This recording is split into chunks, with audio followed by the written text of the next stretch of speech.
Hey guys, so we're going to be doing cable pullovers, okay? So we're going to want to find a bar. It can either be one of these curved bars or it can be a straight bar. It doesn't matter. First thing you want to do is make sure this is up a little above your head. So the apparatus will be a little above your head, okay? Pull this out. It'll be about shoulder width.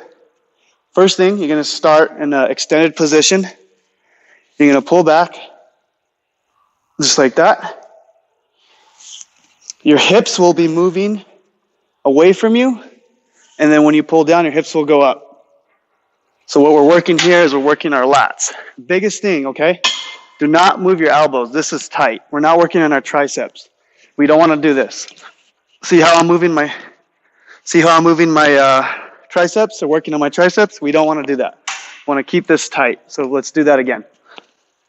So hips are out and over. Just like that.